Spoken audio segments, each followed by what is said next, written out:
Good afternoon. I'd love to invite everybody to come in and take their seats so we can get started. This is the second members show. My name is Annie Hatch. I'm with the Wyoming Arts Council. I'm a folklorist there, and I'm just so pleased to be invited to come and attend this event. I get to meet a lot of Wyoming artists, but also get to help out and be around, and I'm just so pleased to see the support of the arts councils to help bring this great gathering together.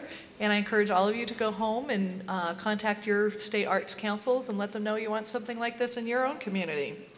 But I'm here today as a member, and I know that you all must be members, right? Everybody a member? Round of applause.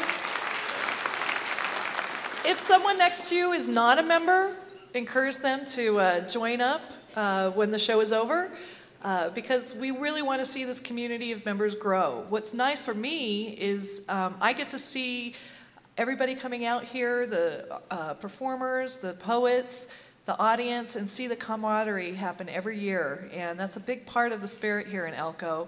And as a member, I feel even more invested in that community and that camaraderie. And I love being able to go home and know that I'll receive notifications throughout the year with electronics. I get a lovely newsletter that comes to my inbox, and I feel the spirit of connection throughout the rest of the year, not just here on that weekend. And that's such an important part, I think, of the membership and the membership benefit. So if you're not a member, please join. If you are a member, please renew. I renew at this event every year.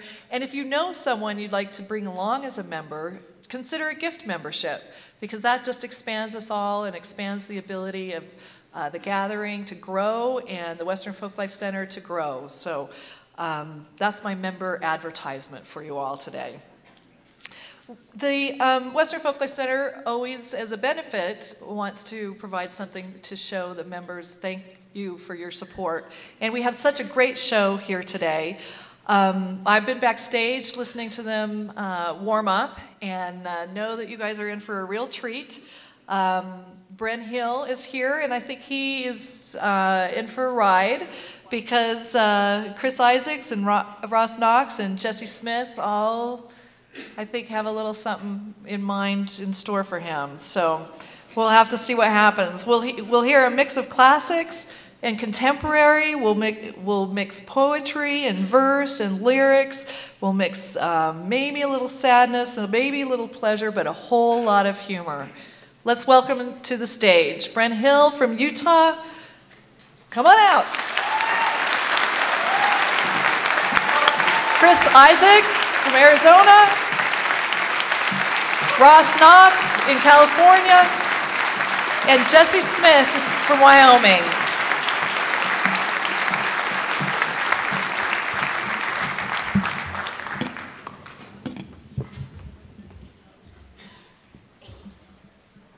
You gonna make it there? They said it was the old man and the kid, and he's the old man. You can tell by looking.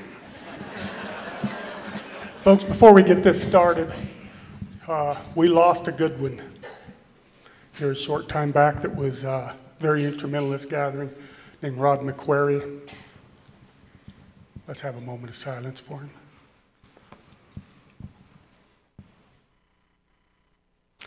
Thank you very much. That's all he'd want. Heard Annie talking about camaraderie. But I've known these guys forever, and camaraderie my butt. You know, I mean, when they first put this show together, it was me and Jesse and Chris, and I thought, you idiots. You know, I mean, last time I saw Chris, you know, he's drooling out of both corners of his mouth, about like he is right now, you know. Jesse's over there licking the window. You know. I thought, man, I have finally hit the big time, you know. I mean, both of them 40 years old when that truck was built. You know, well, somebody got to looking at this evidently and thought, you know, we better add a little class to this show or ain't nobody going to show up. That's why they brought Brenn. Straight for the bushes they would take as if they were running for a stake. I often wished their necks would break. But they would never fall. Sometimes I couldn't turn them at all. Sometimes my horse would take a fall. And I'd shoot out like a cannonball till the earth got in my way. Well, they saddled me up, this old gray hack, with two set fast upon his back. They patted him down with a gunny sack, and they used my bedding all. When I got on, he quit the ground. He went straight up, turned around. And I came down and hit the ground. It was an awful fall. They picked me up, they carried me in, they rubbed me down with an old stake pin. That's the way they all begin. You're doing well, says Brown. And tomorrow, if you don't die, I'll give you another horse to try. Oh, say, can't I walk, says I? Says he, yes, back to town.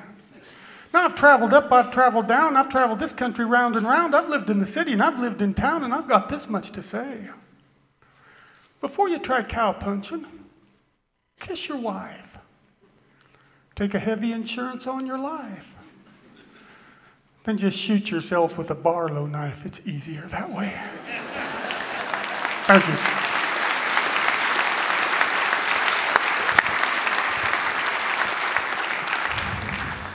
Howdy. You know, we keep in contact with each other, the three of us, 3 or 4 times a year, maybe sometimes more than that. I called Ross up here, it's been a month or 2 ago, and Ross, how you doing, pard? He says, I'm not doing too good. I said, what's the problem? He said, I've never had an allergy in my life. And all of a sudden, I got to go to an allergist. And by golly, they just, kind of a guessing game. But so what seems to be the problem, Ross? He said, every time I get near a woman, my lungs burn, my throat burns, my eyes water, I can hardly breathe. But they've narrowed it down. It's either the pepper spray or the mace. So.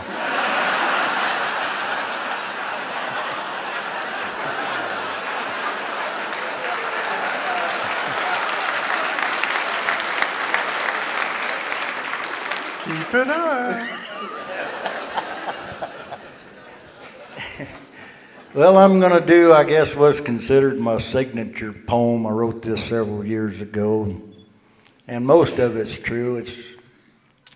I had to add a little bit of creative, what do they call it? Lie. Okay. They usually harmonize on that part, but I've rode lots of old spoiled horses, and I've had my share of wrecks. I've had them buck me off and fall over backwards and almost break my neck. I took a lot of chances, never had a lot of brains, and I've had my share of scrapes and breaks and bruises, cuts and pains. Like I said, I'd taken chances back when I was young and raw. But the damnedest wreck I ever has like something you ain't never saw. In my younger days, some folks might say I was a pretty fair bronc peeler. But no horse ever sacked me out half as hard as did a damn 3-wheeler. I'd seen little kids ride them things, seen them ride them good. So naturally to myself I thought, what the hell, I could. Well, it happened just last spring, was the 15th day of May. And scars, I still got them. I'll never forget that day. It was my buddy's birthday, and a bunch of us had been working cows. We finished up about 1 o'clock and walked up to the house. Just got through eating, put our dishes in the sink when some damn fool broke out a bottle. We toasted a birthday drink. We sat there toasting for an hour, maybe 2.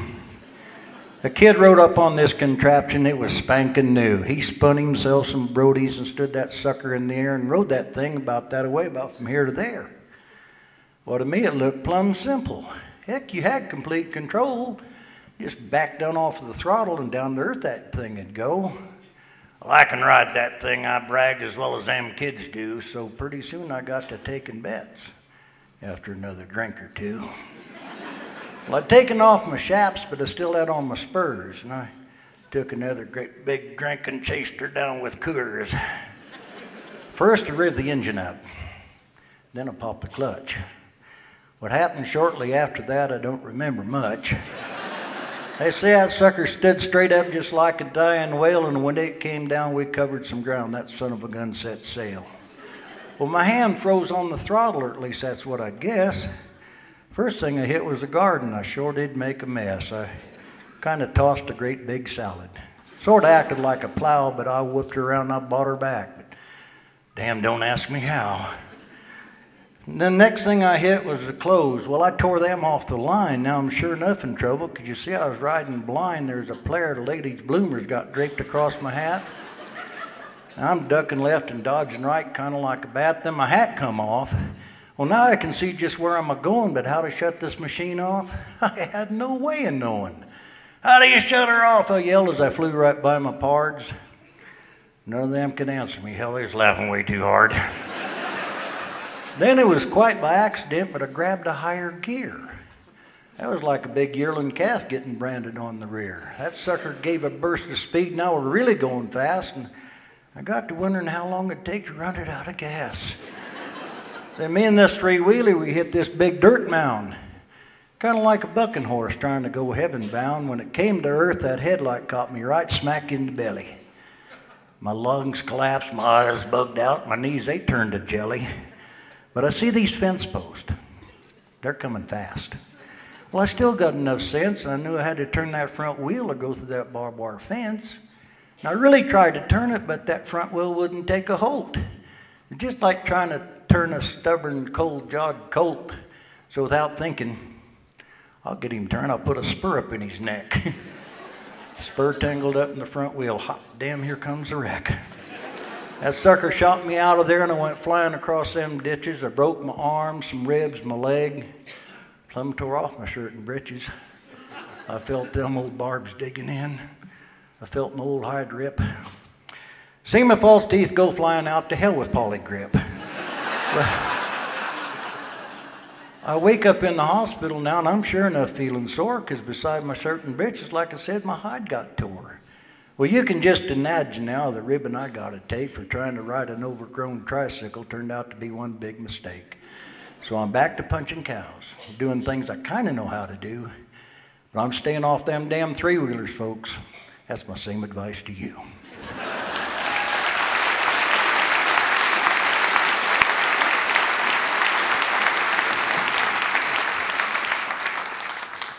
If they had a permanent home in the wing for the incurably comical,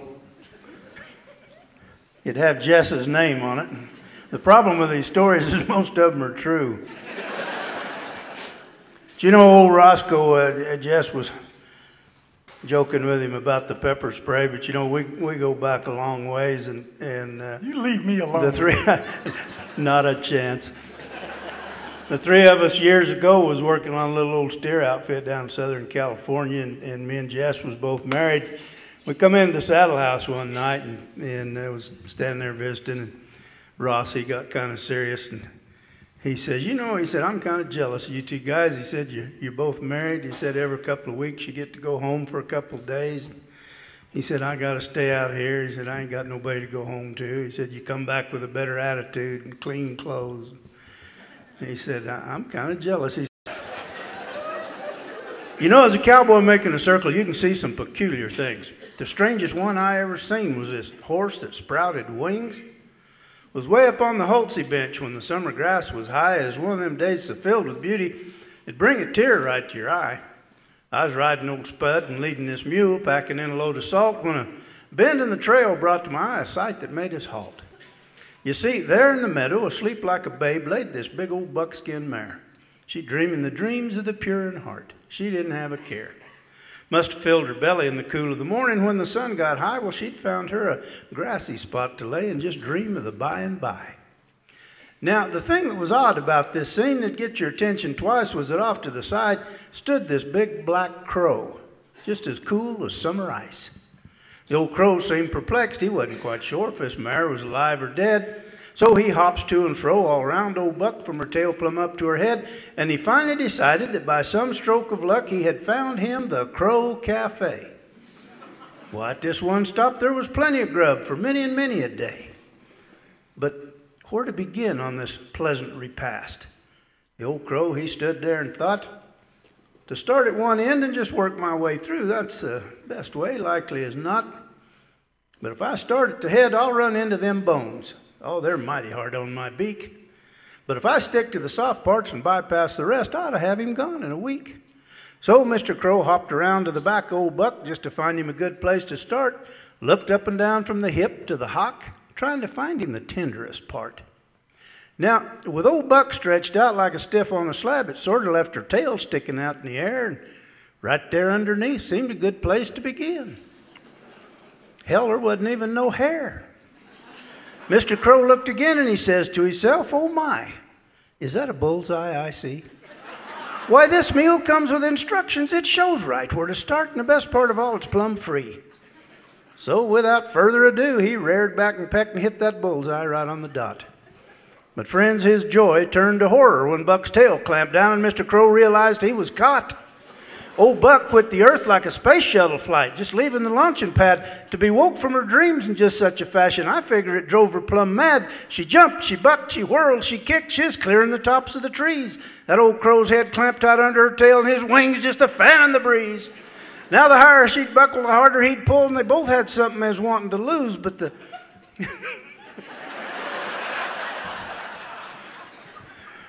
But the harder he'd flap, well, the tighter she'd clamp. It was kind of like one of them catch-22s. Of course, from where I was sitting, it is easy to see how old Buck could have cured all her ills. If she'd just lifted her tail and broke wind real hard, she'd have blowed that crow plumb over the hill. But when I seen 'em last, they's tearing down trees. They's clearing the brush far and wide. Old Buck trying to pinch the head off that crow, and him just a whipping her hide. Like I said at the first, as a cowboy at work, you can see some peculiar things. The dangest one I ever seen was that horse that sprouted wings.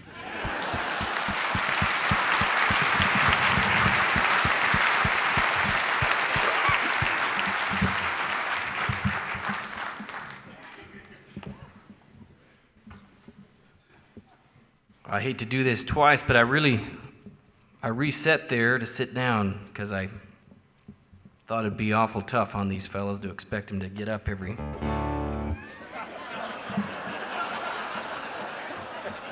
We sure don't want to put you out. This kid's asking for it. Yeah.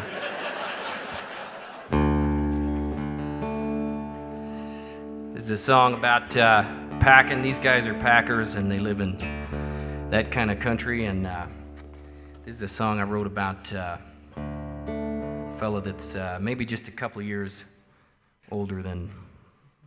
No, he's probably about the same age, actually.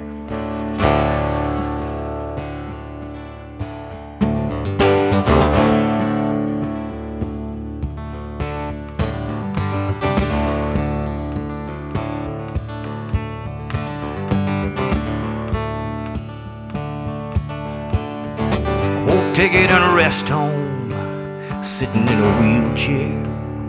I seen way too many a good man go down in there. I'll take it in the Yellowstone from a grizzly bear. One arm behind my back and the fight is fair. I seen 71 years through an old trail horse's ears, and I tell you, son, that's a living well. And I'll lead my packstring straight through the gaping jaws of hell.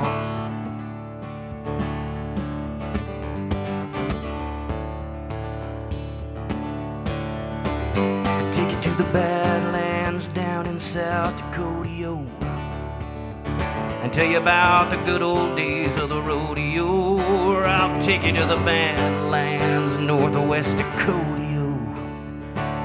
Leave behind your cell phone and your radio, 'cause there's nothing to fear. God lives up here. I tell you, son, he's living well. I'll lead me and my packstring straight through the gaping jaws of hell.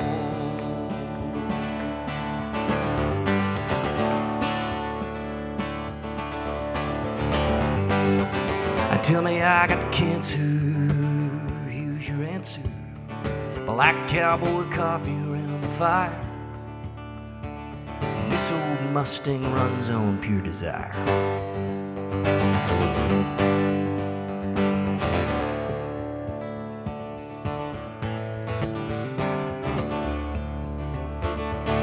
71 years through an old trail horse's ears. I tell you, son, that's a living well. And I'll lead my pack string straight through the gaping jaws of hell. Yeah, I'll lead my pack string straight through the gaping jaws of hell. Artist too.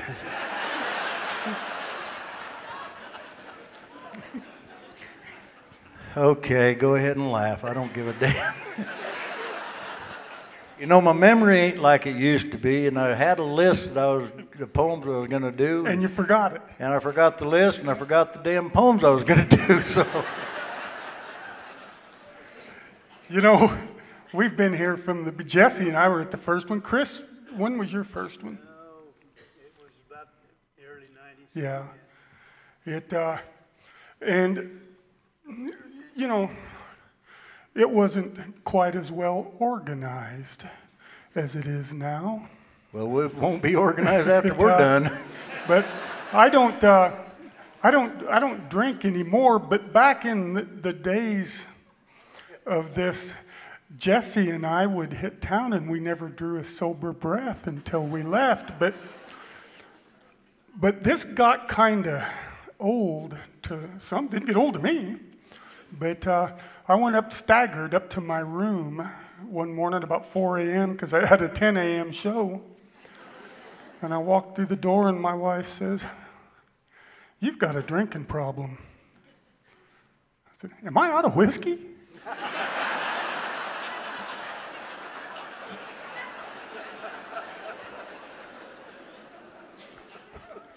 That was my ex-wife. Yeah, and we didn't have a drinking problem, did we? No problem at all. Yeah. That's I had to switch hands a time or two, but that was easy for a pro. I'm rattling on here because I don't have any idea what I'm going to do. I'll tell you what, a poem I was doing back then, I'm going to try to get through now. It's called Bear Hunter's Bold. I know Waddy's out there somewhere. He can help me out if I run into trouble. 2 kids, 1 dog, 1 mule, and 1 bear is the dramatis personae of this here affair, which happened a good many years ago, up where the spruce and the fir trees grow. Now word had come down from the Pecos head that quite a few cattle had been found dead, broken necks and maybe backs, and at each carcass was big bear tracks. Well, school was a wonderful place to be, but a couple of kids, my brother and me, had figured it out with logic rare. School could wait. Not that bear. Our pa had hunted himself right smart. He knew the urge, he took our part. He says you boys can make the trip, but don't get yamped by a silver tip. You'll have to pack the old gray mares. He's the only pack horse I can spare. We was just a couple of kids in our early teens. We packed some dry salt, some pork and beans, a couple of battered old frying pans, some flour and sugar, and a few sogans. And atop this bulky pack there rode the 2 main items of this here load. 2 big steel bear traps, heavy as sin. Catch that old he grizzly in. Now there's a law these days, as you know perhaps, forbidding the taking of bears in traps. But in those boyhood days of yore, the bear was trapped as a predator. Now the gray mare's colt was a yearling mule. He'd follow along, act a fool, romp and frolic along the trail, sneak up on the dog, nip his tail. To which old king had turn and snarl. Between these 2 was a stand and quarrel. Well, up near the Pecos waterhead, under a spruce we spread our bed. Somewhere off on a timbered hill, we could whiff the stink of a grizzly's kill. Yeah, we'd hit the spot for bear all right. But too late to set our traps that night. Now, we'd both shot bobcat and coyote and deer, but the thought of a grizzly lurking near in the timber dark as a day of doom made both of us long for a lighted room, with Pa close by in his rocking chair. But we decided to hunt that bear. So there we were in the scary dark. The fire burned down to a lone dull spark. In the distance we could hear an owl, and old King voiced an occasional growl. We talked to the stars. We picked out Venus. We laid that loaded gun between us. But the trail had been both long and steep, and it wasn't long till we fell asleep. How long we slept I couldn't say, but we awoke to the sound of old King's bay. The night was too dark for our eyes to pierce, but the old dog's snarl bark sounded fierce. Why, by Tony's voice, I'm sure you'd thought he'd found 6 bears that needed fought. I grabbed up the gun at first alarm. We only had one bear hunting arm. Then something from the night that looked plumb large drove King back with a sudden charge. It's a bear, I hollered, and I craned my neck. Lord, he is going to get us just sure as heck. Well, I'll not forget to my dying day how that old gun shook as I blazed away. Then to the shame of my dying fears, against the stars, showed 2 big ears. 2 big mule ears. And along with the coming sun, I found where my bullet had punctured one. Well, to make this boyhood bear yarn brief, we set our traps baited with beef, the fresh killed carcass of a brindle cow, but that old grizzly was wary, wow. He'd not come back to his last night's kill, but slaughter another around the hill. We hunted by day and we trapped by night. Nary a silvertip come into sight. The dog and the mule kept up their row. 3 days went by, we was out of chow. Tomorrow it's home, my brother. Bear hunt's gone to seed. And we awoke next dawn to a hullabaloo that seemed to shake the woods in two. Old King yelped once, like a dog been hurt. What's up? Cried Marion in sudden alert. Oh, it's just that doggone mule, you sap. And I closed my eyes for another nap. Marion grabbed up the loaded gun and quit the bed at a sock-foot run. I jumped up, but not to follow her. Said, I've got a shell jammed in this gun. But the bear was dead, so I didn't run. Well, bear hunters bold, we packed 'em in. I can still remember Pa's wide grin, and back to school, the kids was thrilled to hear about this bear we'd killed. But neither Pa nor the kids at school ever did find out who shot the mule. Thank you.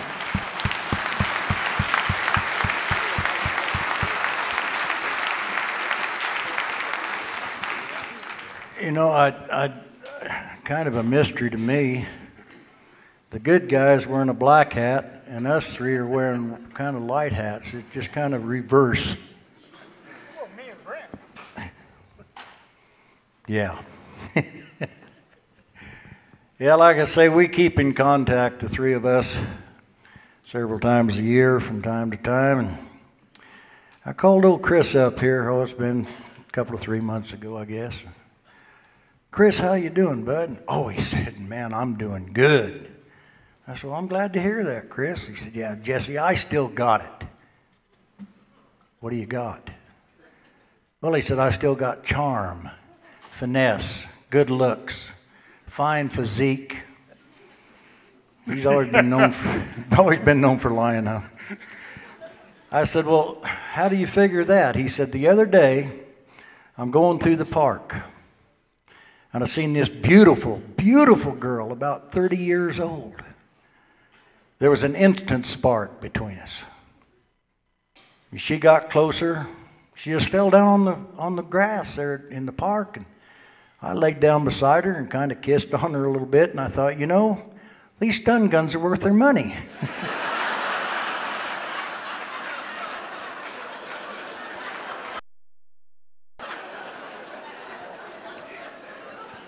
Was a 6-shooter too. Well, this is another bear story that was written by old Sonny Hancock several years ago, and I've always loved this poem. I was up on the Sycan, Black Hills camp, riding for the old Z Cross. Now this is my own piece of. The afternoon of that there year was coming on, best I recall, meaning summer had hit the cap rock and just slid right down into fall. The days was warm and pleasant, but the nights were getting sharp. But I had a nice snug little cabin to keep the cold wind off my tarp. Aspen leaves were turning yellow and bees buzzed around the hive, and it was just one of them times of the year I guess it was great to be alive. So I'm jogging along this morning looking out beneath my hat.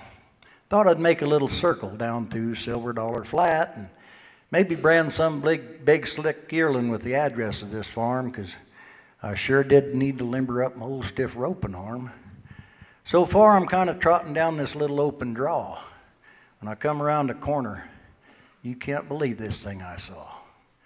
I pulled up a gawkin', my eyes went plumb agog. There's a big old brindle he-bear digging ants out of a log.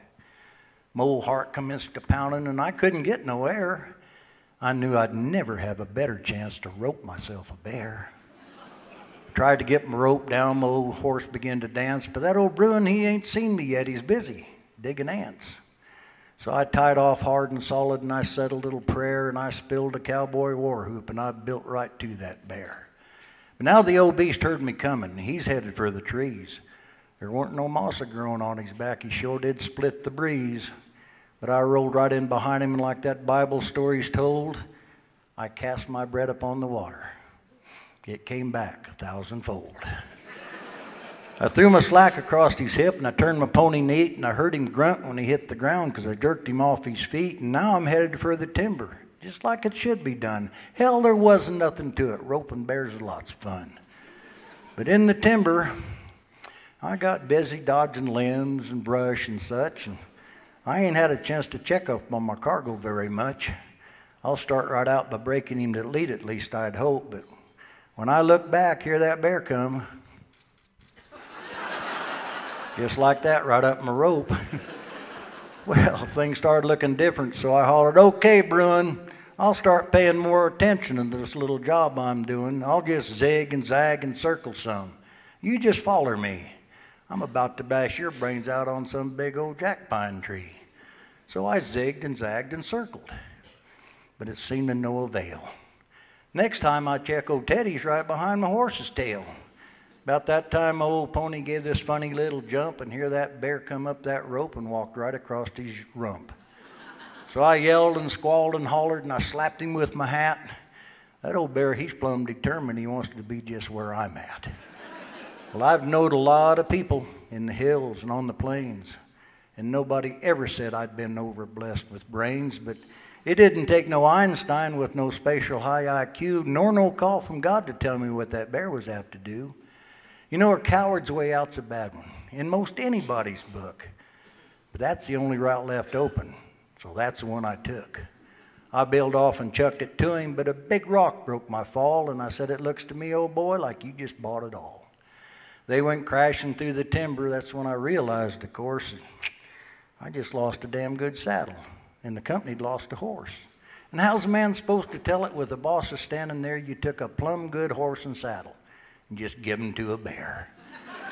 These thoughts and lots more like them was running through my mind as I went limping down that cow trail trying to leave that wreck behind. My clothes was torn and tattered. I'd lost big chunks of hide, but my body wasn't aching near as much as was my pride. Then I hear this sound behind me, and the noise began to swell back the way that I'd just come from, and I wondered, what the hell? Then I seen my old horse coming. He's stepping lively down the slope. That damned old bear sitting in my saddle got a loop built swinging my rope.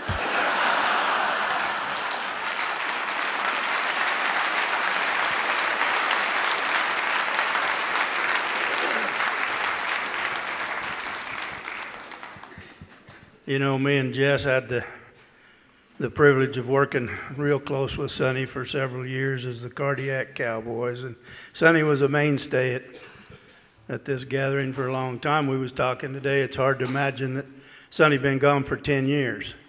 And another one that we really miss that's been gone, him and Sonny died within about 60 days of each other, was Larry McWhorter. And I'd like to do one of Larry's poems for you folks this afternoon. Larry was yeah, thank you. Larry was a true word master. He always seemed to find the right word for the right moment. And this is one of his best, I think. called The Red Cow. You know, I almost put my rope on her once, but then I thought it through. I had my day in the sun long ago, so I saved her for someone like you. Sounds to me like she run you off, I said to the silver-haired man. Well, there ain't a cow brood anywhere too much for a handworthy's sand. We was talking about the old red cow, legend around these parts, and it's been said she put fear and dread in the punchiest cowboys' hearts. An old barren cow who'd escaped all the drives because she was big, mean, and clever. Manager said she was 12 years old. The old men said she'd been there forever. Now, legends don't scare a boy of 19 who thinks he's the pride of the nation. And I'm thinking now, if I pin this old snide, I'll sure gain a good reputation. Say, where do I find this renegade beast, this scarlet scourge of the prairie? Well, I'll lead that hussy eased up high so that I could push her on down, and then I'd catch her in that big flat below. Well, I cinched up a notch and shook out a loop, pulled my horn knot tight, and then I eased old Gus to the edge of the brush, and I showed myself ready to fight.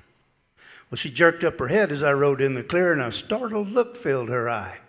Well, that made me grin, for my little ruse had caught the wily red cow by surprise. She's scared and confused with no place to hide. I've wrecked her psyche, I think. She stood there a moment, sized up her latest of pests, and then calmly went back to her drink. Well, we stood there and looked at each other a while till the red cow had drunk her fill, and then she stretched her old back and started walking towards me, up the hill.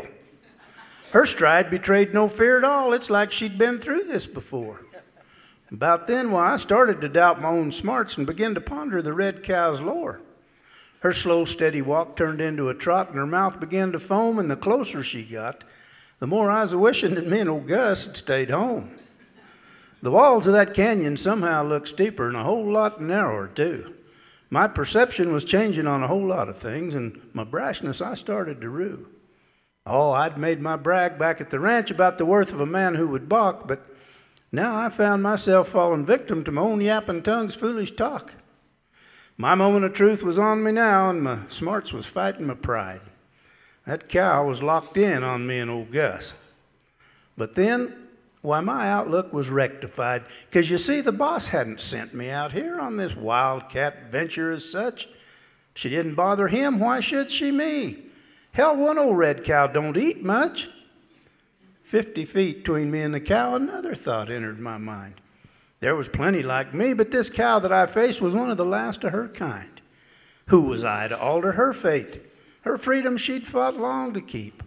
Far be it from me to ruin her life. I mean, sure, I could pin her, but then could I sleep? Well, I cringed as I thought of that grinning old man and the scorn that I'd see in his eye. But I knew I was right, so I just tipped my hat as the famous red cow trotted by. The old man was waiting when I rode into camp. The bunkhouse door opened wide. I got things ready for you and your cow. A stool and a pail stood inside. Well, he rode me hard and he put me up wet till he seen that my pride was full peeled. But the scorn I expected, he never did show. He said, "Why, son, I know just how you feel. You ain't the first to change your mind after doubting the red cow's lore. Few boys your age have met with her kind. But on her coup stick, why, you're just one more. And there comes a time in every man's life when he's forced to face his limitations. Right now, you feel like a fraud. But, kid, your judgment was sound. So for sure, you ain't no imitation.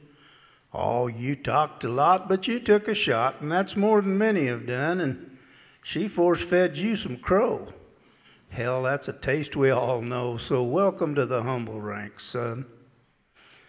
Well, the years have gone by, and I figure she's died. I know I never seen her again, but with all of my heart, I hope that old gal never seen the inside of a pen.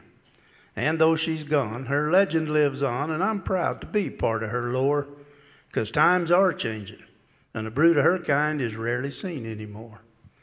The young bucks, they now ask me about the cow. Tight-throated, I think of that day.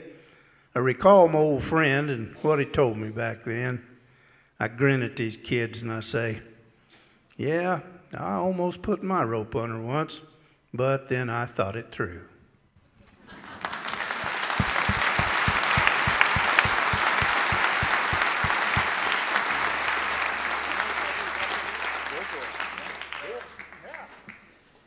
I got a couple of songs here I want to dedicate to Ross. I'm pretty sure that even with a sling on his arm and a few years on me, he could probably still take me. But well, if you want to try him, today's the day, kid. yeah. I'll even hold his other arm.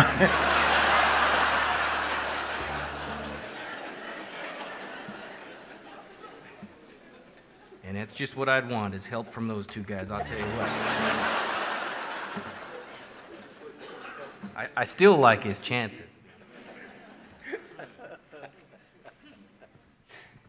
But anyway, what I was going to say is I do think I could at least get away from him.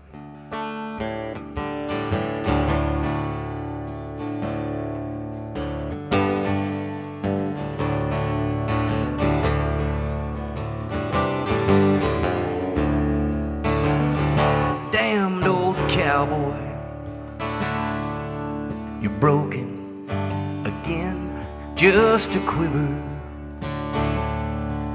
and a change on the wind, and you're pulling out leather and cussing in vain, trying to stand through the pain.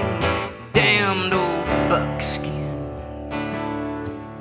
all full of the fire. She's like moonlight,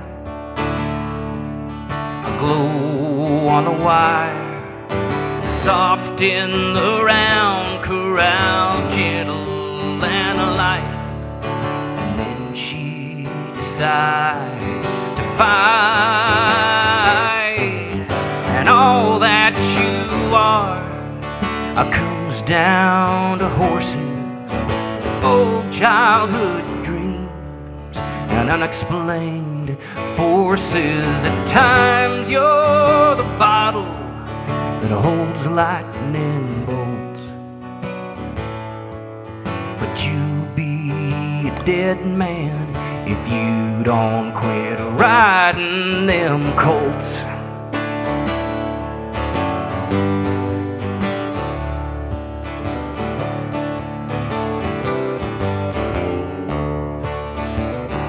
One good woman, two little boys, still it's horses that bring you true joy. And now you're down on your back again, Percocet high, stoned like the look in your eye. And all that you are comes down to horses, old childhood dreams, and unexplained forces. At times you're the bottle that holds the lightning bolts, but you'll be a dead man if you don't quit riding them colts.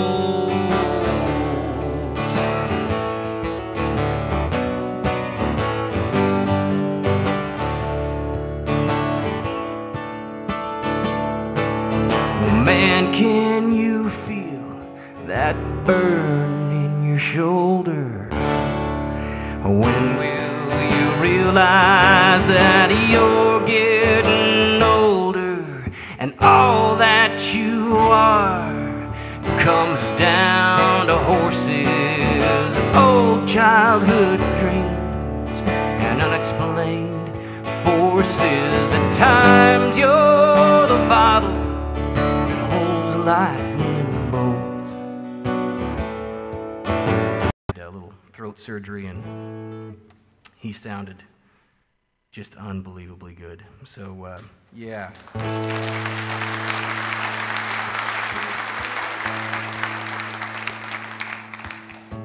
I told him about this show and asked me if I could play this song.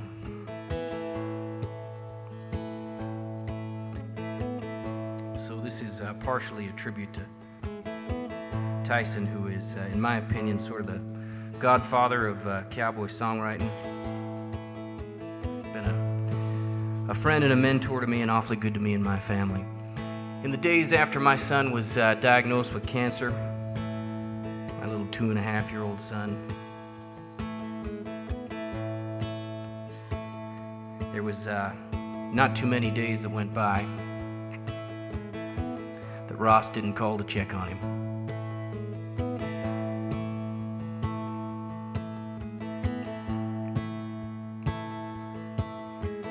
I was broke, Wickenburg, spring of '77. Things were lean for Buffalo and me. I called up Harold Munson over Battle of Mountain Way.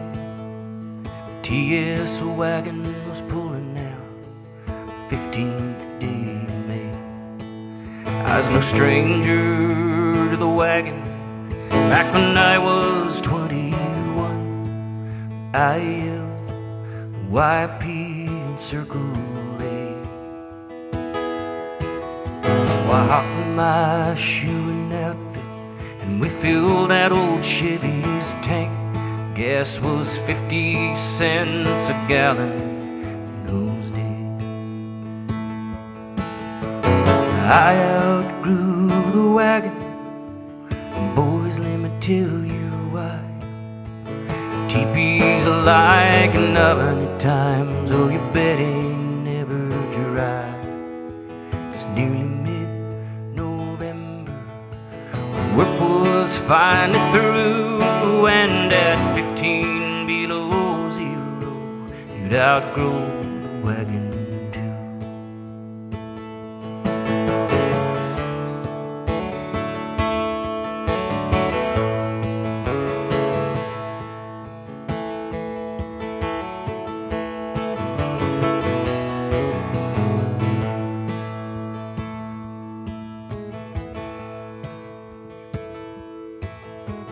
Don't misunderstand me, there was lots of good times too. I would not trade a single memory. Like the time we tied old Blackie up, threw him in cold Coyote Creek. We were young and wild like the horses we rode, the day stretched into sleep. I outgrew the wagon, boys, let me tell you why. Teepees are like an oven at times, oh, your bed ain't never dry. It's nearly mid-November, for the work was finally through, and at 15 below zero, you'd outgrow the wagon. 15 below zero, you'd outgrow the wagon too.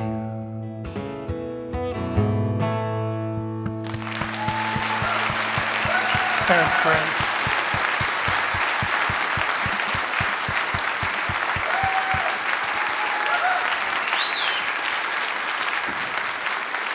Great job. Thank you, my friend.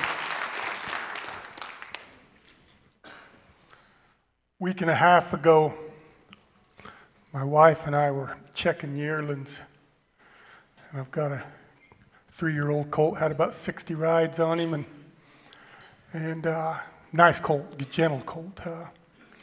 But I hadn't done near enough to warm him up. Randy Reeman and I were talking about this day before yesterday. If this colt had been a little stingy, this would have never happened. You know, it's the gentle ones that get you. Well, my wife and I were working some steers back and forth between us, trying to get his colt locked onto a cow, and I stung him just a little bit because he kept dropping in on this steer, and he blew up and bucked me off, and he kind of sucked me down over the front end. I'm not sure exactly what happened because he swung his head and caught me in the head and knocked me out. But when I came to on the ground, I had a broke shoulder. I called Tyson, and Tyson and I go way back. And same thing happened to him not too long ago, and we discussed it and decided that we were perhaps a bit past the age that we should be doing things like this. The problem is I've got one more standing in the crowd. Once he's gone, I'm going to leave her to the youngsters. Thanks again, Brenn. I was raised in Eastern Oregon. I left home. I quit school when I was 16 and came to Elko because these cow outfits were the only thing that interested me. So I worked around here, north of here, the YP, and I ended up, the spring I was 17, I went to Wyoming. I'd heard these guys talking about Yellowstone and that country up there, and I thought, man, I need to be looking at that country. So I rolled my bed and didn't even know where Yellowstone was. You know, I figured if I went north far enough, I'm bound to find it. And I went to work for this outfitter named George Clover. And we'd pull out and headed up South Fork of the Yellowstone River from Turpin Meadows to Two Ocean Pass on 12-day pack trips. We had 25 head of pack mules, 5 packers. I'm 17 years old. This is cool stuff. And so anyway, I spent part of the summer there and then left one jump in front of the law, actually.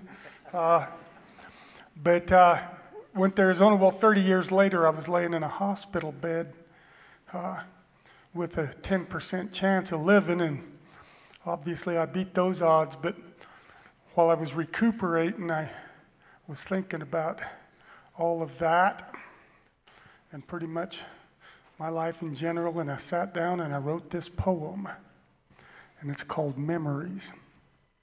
And I'm going to tell you what, this shoulder is a distracting son of a gun. I can't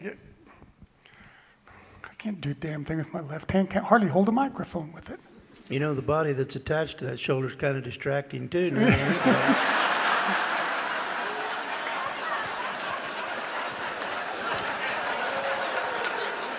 Too bad they don't make a sling for the rest of it.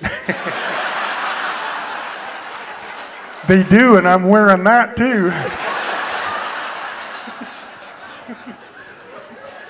Now, you got anything else you want to impart here? I'll help you all I can, Ross. This started out quite serious.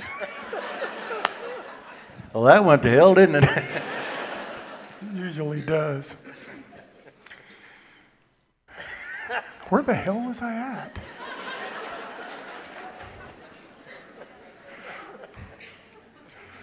Well,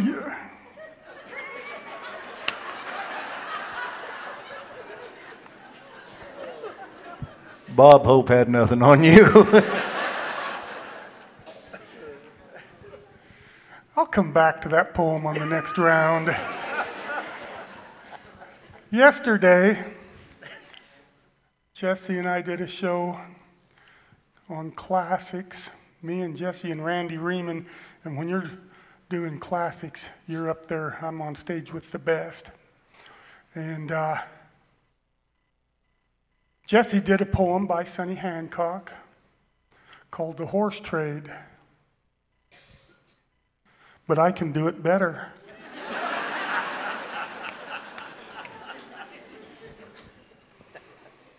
I traded for this horse one time. He wouldn't win no beauty prize, just a big, stout, long-geared blue roan. Hamper on my pride is, it appears he's learning how to buck faster than I'm learning how to ride. Well, I rode into camp one evening. It was getting kind of late, and I seen this gray horse in the corral and a saddle by the gate. I looked that gray horse over. Man, I sure liked what I seen. Then this kid showed up around the barn, looked to be about 16. He said he'd lamed that gray horse coming down off Granite Grade. He wondered if perhaps I had a horse I'd like to trade. Now, when a feller's trading horses, most anything is fair, so I traded him my blue roan for that gray horse then and there. But my conscience got to hurting when I thought of what I did. Trade a fly-blowed dink like that off on some little wet-nosed kid. So next morning after breakfast, I said, "Now, listen, lad. To tell the truth, that trade you made last night was bad. That roan horse, he's a tough one. Bad as any that you'll see. He'll kick you, strike you, stampede. He's a sorry SOB. It's all I can do to ride him, and I'll tell it to you straight. I think you'll be mighty lucky if you get him past the gate. Now, there's 2 or 3 old horses out there in the saddle bunch. They ain't got too much going for them, but I kind of got a hunch that they'll get you where you're going if you just don't crowd them none. But dang, I hate to see you try to ride that blue roan booger, son." He said, "Well, sir, I said last night I'd make most any kind of trade, and I appreciate you telling me what a big mistake I made.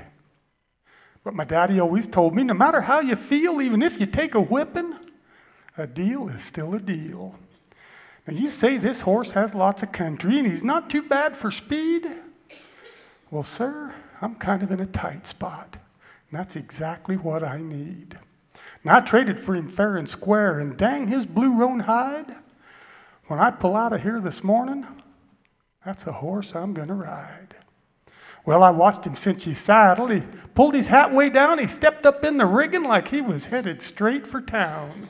Stuck both spurs in his shoulders. Got the blue roan hair a-flying. Throwed his head back and squalled. Sounded like a hungry mountain lion. Now, I've heard all your stories of the bucking horse ballet, and I've heard of poetry in motion, but the ride I saw that day completely defied description. Though I still can see it plain like it happened in slow motion and was branded on my brain. Well, that roan horse couldn't shake that kid no matter what he tried. And all that I can say is, by the saints, this lad could ride. Well, when it was finally over, I thought, you know, I could learn a few things still. And I said, "Son, I plumb apologize I misjudged your riding skill. He's a chucks, mister, that's all right," as he started on his way. "But if you think this horse can buck, don't put your saddle on that gray."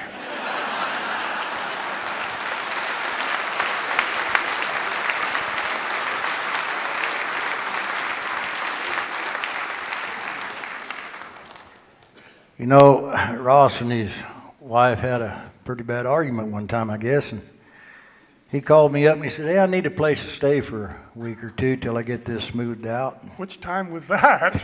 Which wife was that? One of the others. I couldn't go to your last wedding. I'll make the next one, though. So he said, "Yeah, I need a place to camp for a couple of weeks till this thing kind of smooths out. She'll get over her mad spot." And I said, "Well, yeah, come on, Ross, heck. You're more than welcome." So he got there, and he was there for a day or two, but he never got off the couch. He just sat there watching, you know that, what's his name, Dr. Phil? You know, he's watching Dr. Phil every day, and I go out and I'm, working. And so after about 5 or 6 days, I kind of got to worried about him. And so I told him one evening, I said, "Ross," I said, "I got an old 9N Ford tractor, and I was going to scrape out my creels. And I said, I'd sure appreciate some help. It's got a scraper, but it doesn't have no down pressure. And if you'll sit on that scraper or drive the tractor and I'll sit on the scraper, whatever, we can get the deals done." He said, "Well, okay." So I went out next morning after a cup of coffee and I started my old tractor. And it was cool that morning, so I was going to let it warm up. I went back in the house and have a cup of coffee. And Ross wasn't on the couch, and TV was off. And I got to, well, maybe, by golly, maybe that little talk done him some good. So I looked around for him, couldn't find him, and I went back out to the barn after I drank my coffee, and I couldn't believe what I saw. I come around the corner of the barn door, and there's Ross in a thong. Well, that's a visual, ain't it? And he's bumping and grinding and twisting and shaking and everything. I said, Ross, what the heck are you doing? Well, he said, I was watching Dr. Phil, isn't that he? Dr. Phil. And he said there was a guy came on with about the same problem I had. I'm just doing what Dr. Phil told him to do. And I said, what the hell's that? He said, well, put on something sexy and do some sexy moves to a tractor.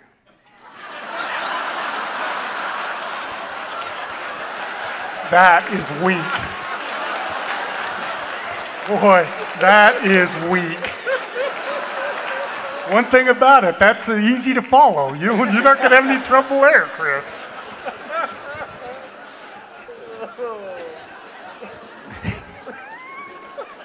Did you a tractor? Oh, nobody has more fun than people. Way back in the year 1960, that wonderful year of our Lord, Ike and his whole bag of golf clubs got chopped down by the Democrat sword. Castro seized sugar plantations, and Khrushchev was waving his gun, and the Chinese shot misguided missiles at the 7th Fleet just for the fun.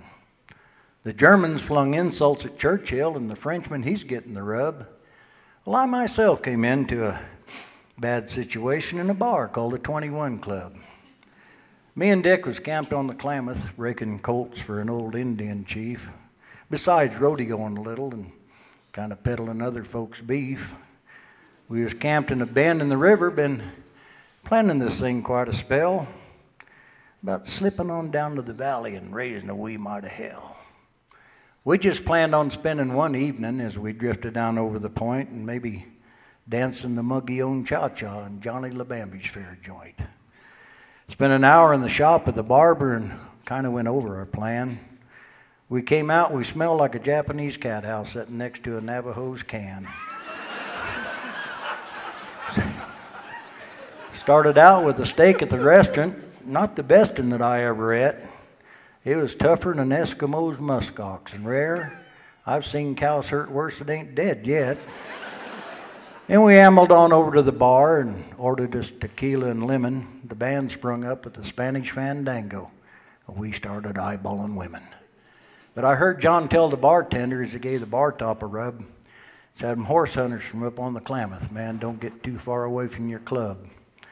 Well, I had just drank my 7th tequila when a drunken twist started to howl. No, Dick had a barmaid backed into the corner, and she's fixing to throw in the towel, but this old kid from the city, sitting down on his well-padded Pratt, made a terrible mistake for a greenhorn. He grabbed Richard's new U-rolled hat. Well, old Dick whirled. We're getting close to running out of time, so I'm going to change the tempo here a little bit. Before I start this one, I need some help here. Could I have all the veterans in the audience please stand for a moment? Please, stand up.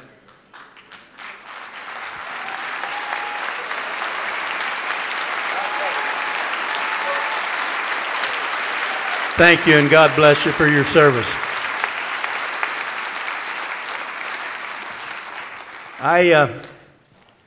There's one commonality to all wars, and that's that we send our best to die, and a lot of them do. And unfortunately, it is what happens in war. I am so proud of the way that our people that are coming home now are treated by the general public. I'm from the Vietnam era, and I remember what it was like when the boys were coming home from Vietnam, and I thank God for the way and the respect that they're treated with now. And to all veterans, God bless you.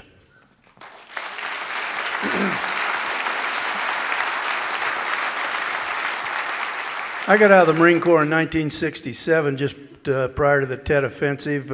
If you remember back that far, it's when things really kind of took a downward turn in Southeast Asia for us. And I went to the Uiha Days Rodeo at Window Rock, Arizona in 1968. My wife Helen and I went up there, and a young man and a young Navajo Indian boy by the name of Michael Baya had been leading the bull riding standings for the AIRCA when he was drafted and sent to Vietnam. Michael Baya was killed in Vietnam in June of '68. At the July Rodeo in '68, the tribe paid tribute to Michael Baya in a very unique way. They took Michael's spurs and his chaps and his bull rope, and they turned him loose in the arena during a moment of silence. It was a very touching tribute. It was one of those things that kind of reach out and grab you by the heart and never quite let go. Several years ago, I was sitting in my den, and I got to thinking about this incident, and I'm not a prolific writer, and it takes me a long time to put something on paper that I feel is really worthwhile. And the words to this poem came very quickly. I wrote this poem in a matter of probably 15 or 20 minutes, and I almost feel like I can't take credit for it. I feel like this was a gift. The other thing that you'll need to know to understand this poem is the use of the word Dene. The Navajos do not refer to themselves as Dene, or as Navajo. They refer to themselves as Dene, and literally translated, that means the people. You spent your childhood wild and free, and none of us could then foresee how you'd touch our lives or to what degree. We never knew you, Michael Baya. Your life was in the land and sky, vermilion cliffs, mesas high. These were yours to occupy. You were of Dene, Michael Baya. You rode the bulls and you rode them well, but you wouldn't leave the reservation's citadel, though it was known you could excel. You could ride 'em, Michael Baya.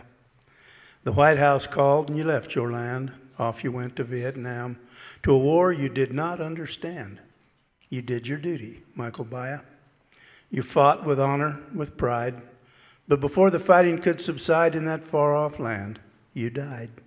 You gave the ultimate, Michael Baya. At Window Rock in '68, they turned a bull out of the gate, and his bell rang loud to reiterate our thank you, Michael Baya. Dene and white men too stood and shed a tear for you. And though your time on earth is through, may God keep you, Michael Baya. Now often when I reflect on the past, or cross that reservation vast, or see old glory at half-mast, I think of Michael Baya. Yatehe Hastin.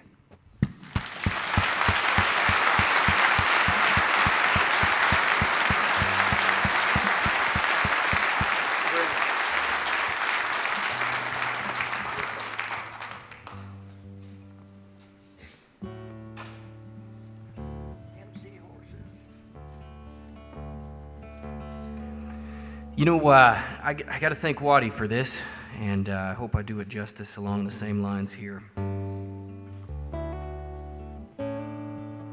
I certainly don't take it light. So many of you out there answered the call, and these fellas here on stage.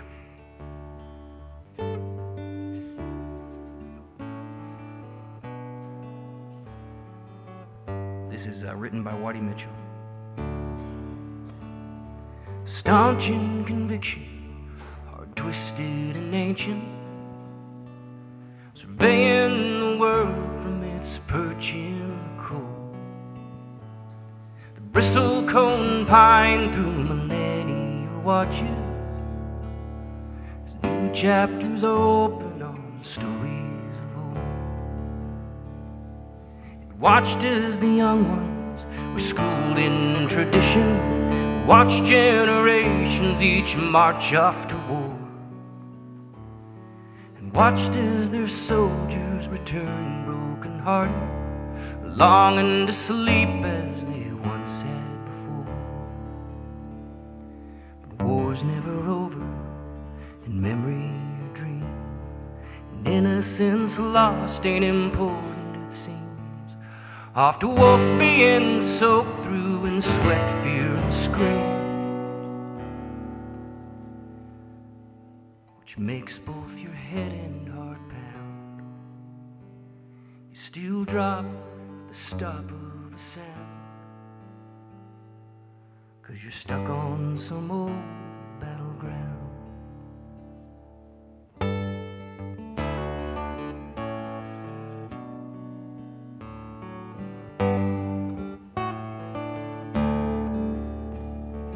Bristlecone whispers the wind in the valley, the wisdom of ages that live on the shelf.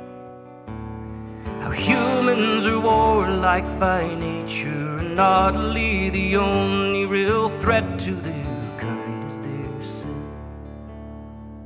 They war over thought, they war for religion, they war for a prize just the size of a throne.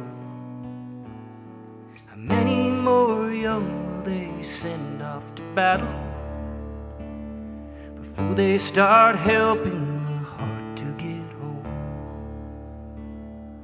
But war's never over, and memory dreams, and life ain't as precious as claimed, so it seems. We're being soaked through in sweat, fear, and screams, and a pain worse than most can conceive. Trying hard to hold on and believe, feeling forgotten to see, dying of PTSD. Bristlecone whispers the wind in the valley, surveying the world from its perch in the cold. Hard twisted and ancient through millennia, it watches as a new generation is ready for war.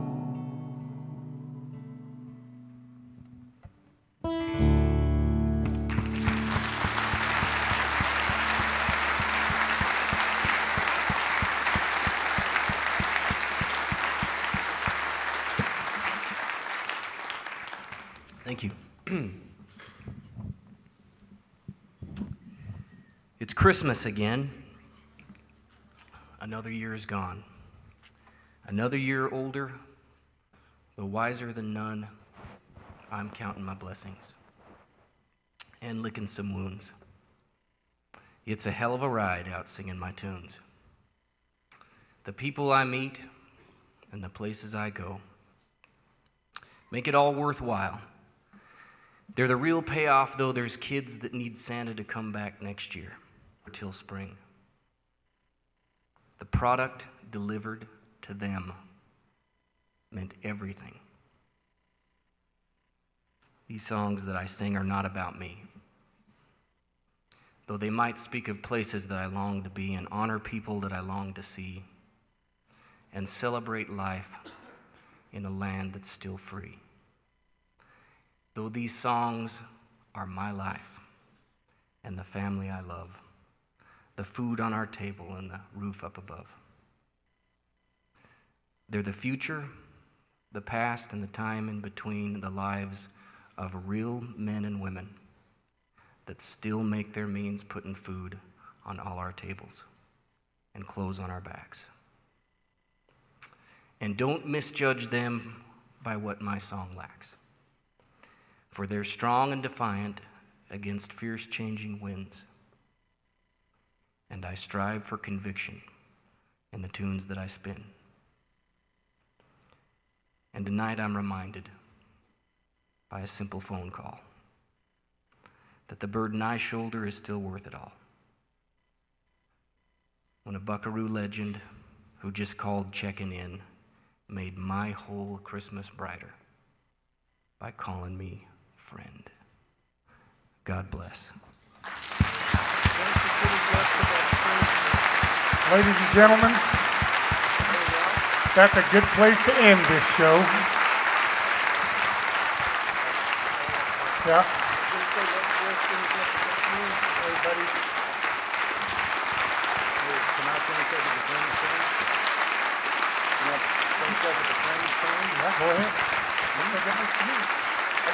You know, folks, the three of us, we've been coming to this thing for a long, long time and always envied the old men.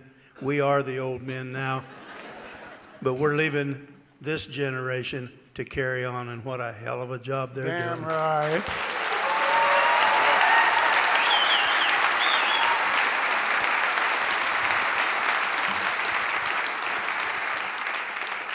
Well, I wrote a poem just called Friends, and we're all friends, but this particular poem excludes Brenn, because he's just too damn nice. Got invited back to Elko again, hadn't been here for 3 or 4 years, and when I got here they told me who I'd be working with. It almost brought me to tears. See, I used to be a choir boy back some years ago, till I tangled up with this crew. Now I'd rather get thrown in a Mexican jail than be in the same town with these two. They taught me bad habits. They taught me bad things, how to smoke, drink, chew, and curse. Now I'll probably burn in the hot fires of hell, but I guess that couldn't be any worse. But it is what it is, and I can't change it now, although I wish that I could.